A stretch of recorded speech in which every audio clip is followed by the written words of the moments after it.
और आपको बता दें कि मुख्यमंत्री जो हैं 3 बजे उनका दिल्ली जाने का भी ये खबर सामने आ रही थी कि वो दिल्ली पहुंचेंगे, विचार विमर्श वहां पर होगा इस टिकट को लेकर कि किसको टिकट मिलना है। तो देखिए अब टिकट फाइनल हो चुका है। कमलेश ठाकुर मुख्यमंत्री की धर्मपत्नी है, मुख्यमंत्री सुखविंदर सिंह सुक्खू की पत्नी है, उनको ये टिकट मिला है। देहरा विधानसभा से उपचुनाव के लिए ये टिकट फाइनल हो चुका है। तो देखिए अब तक सिर्फ 2 सीटों पर प्रत्याशियों का ऐलान किया था कांग्रेस की तरफ से। एक यही सीट खाली थी जिस पर अभी सस्पेंस बरकरार था कि कौन चुनावी मैदान में होगा। तमाम तरीके की बातें सामने आ रही थी, तमाम तरीके के स्टेटमेंट सामने आ रहे थे, लेकिन अब उस पर पूरी तरह से पूर्ण विराम लग गया है। यानी कि जो अब नाम है वो फाइनल हो चुका है। और हम आपको बता रहे हैं फिलहाल जो बड़ी खबर सामने आ रही है, मुख्यमंत्री सुखविंदर सिंह सुक्खू, और खबर यह भी थी कि 3 बजे उनको दिल्ली जाना था और 4 बजे वो दिल्ली पहुंचेंगे। और हालांकि विचार विमर्श मंथन वहां पर होगा और उसके बाद ही नाम फाइनल हो जाएगा। हालांकि ये खबर सामने आ रही थी कि आज ही नाम का ऐलान हो जाएगा। तो देखिए बहुत जल्द इस नाम का ऐलान ये हो चुका है। और कमलेश ठाकुर जो कि मुख्यमंत्री की धर्मपत्नी है वो मैदान में उतरी है, उनको टिकट दिया पार्टी की तरफ से। और ये हम आपको दिखा रहे हैं, ये जो नोटिफिकेशन जारी हुआ है पार्टी की तरफ से, ये आप देख सकते हैं। और ज्यादा जानकारी के साथ संवाददाता रॉबिन शर्मा इस वक्त हमारे साथ बने हैं। रॉबिन, फिलहाल अब तक जो सस्पेंस था उस पर पूरी तरह से पूर्ण विराम लग गया है। कमलेश ठाकुर जो मुख्यमंत्री की धर्मपत्नी है उनको चुनावी मैदान में उतारा गया है। जी बिल्कुल, देहरा सीट पे सस्पेंस बरकरार था क्योंकि 2-3 यहाँ पर 3 सीटों पर जिसको लेकर 2 सीटों पर पहले ही हमीरपुर और इसके अलावा नालागढ़ को लेकर पहले ही टिकट जो है वो अनाउंस कर दिए गए थे कांग्रेस की ओर से। और सबसे ज्यादा सस्पेंस इसी बात को लेकर था कि क्या मुख्यमंत्री की धर्मपत्नी को देहरा सीट से चुनाव लड़ा जाएगा। और इसी को आज जो संशय है वो सारे समाप्त हो गए हैं और नोटिफिकेशन आई है जहां पर जो मुख्यमंत्री की धर्मपत्नी है कमलेश ठाकुर, वो अब देहरा से जो है वो चुनाव लड़ेंगी। और हो सकता है जो होशियार सिंह जो यहाँ से पहले निर्दलीय विधायक जीत चुके थे 2 बार और इस बार जो है भाजपा में शामिल हो गए हैं, तो उनके खिलाफ ये जो मुकाबला है ये मुख्यमंत्री सुखविंदर सिंह सुक्खू की धर्मपत्नी का हो सकता है।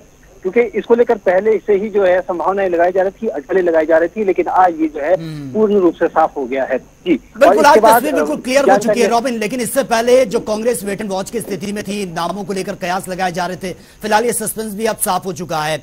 अब कितनी क्लोज फाइट ये नजर आ रही है, क्योंकि बीजेपी की तरफ से तो पहले ही तीनों नाम सामने आ चुके हैं। अब कांग्रेस की तरफ से सिर्फ एक नाम को लेकर ही अटकल थी, एक ही सीट को लेकर कि यहां पर किसको उतारा जाए किसको ना उतारा जाए। अब ये भी फाइनल हो चुका है। कितनी क्लोज फाइट ये नजर आ रही है? जी बिल्कुल, देखिए पूरा जोर जो है कांग्रेस की तरफ से भी होगा क्योंकि पहले जब 6 यहाँ पर विधानसभा के उपचुनाव हुए तब यही कहा जा रहा था कि जो सरकार है हिमाचल प्रदेश में कांग्रेस की वो संकट में है। तो ऐसे में जब 4 यहाँ से कांग्रेस के प्रत्याशी जीत कर आए तब भी जो नेता विपक्ष समेत तमाम भाजपा के जो नेता हैं वो लगातार कह रहे थे कि भाजपा जो है जो कांग्रेस है अभी वर्तमान सरकार प्रदेश में बनाए हुए उसकी स्थिति पूर्ण रूप से स्पष्ट नहीं है, पूर्ण रूप से स्थिरता की स्थिति नहीं है। लेकिन इसके बाद यहाँ पर जो है लगातार जिस तरह से सामने आया, क्योंकि पहले भी नालागढ़ में भी जो टिकट है वो इस तरीके से दिया गया कि ताकि इन 3 सीटों पर भी ज्यादा से ज्यादा जो है वो सीटें कांग्रेस के खेमे में आए और यहाँ पर भी जो मुकाबला है वो टफ रहे, वो खड़ा रहे। तो ऐसे में मुख्यमंत्री की जो धर्मपत्नी है उन्हें चुनावी मैदान में उतारा गया है और देखना होगा कि आने वाले दिनों में अब रॉबिन, लेकिन इससे पहले हमने जो लोकसभा के परिणाम देखे, बहुत अच्छे परफॉर्मेंस बीजेपी की रही है। लेकिन उससे पहले जो बाय इलेक्शन हुआ 6 सीटों पर, उसमें से 2 सीटें ही बीजेपी को मिली है। और बार बार ये दावा विपक्ष कर रहा है कि सुक्खू सरकार बहुत कमजोर है, किसी भी वक्त गिर सकती है। हालांकि संख्या बल के हिसाब से देखा जाए तो अभी भी स्ट्रांग है सुक्खू सरकार। अब जो ये 3 सीटों पर उपचुनाव होना है, किस तरह के कयास ये लगाए जा रहे हैं, नंबर गेम जो है वो क्या बता रहा है? देखिए नंबर गेम की बात है क्योंकि अब जो स्थिति विधानसभा में है वो पहले के मुकाबले अंदर का जो स्थिति है वो बदल गई है, क्योंकि 2 जो विधायक हैं वो अब कांग्रेस के थे लेकिन अब वो भाजपा से जीत कर आए हैं, जिसमें सुधीर शर्मा और दूसरे इसके अलावा जो बड़सर से हैं वो विधायक 2 विधायक अब जो है भाजपा के यहाँ पर बढ़ते हुए नजर आ रहे हैं विधानसभा के अंदर। तो निश्चित तौर पर विधानसभा के अंदर स्थिति बदली है और भाजपा अपनी स्थिति को अधिक मजबूत करने के लिए 3 सीटों पर जोर लगाएगी और निश्चित तौर पर उसी को लेकर यहाँ पर काम किया जा रहा है। लेकिन दूसरी ओर कांग्रेस के लिए भी स्थिति क्योंकि और मजबूत होने वाली है।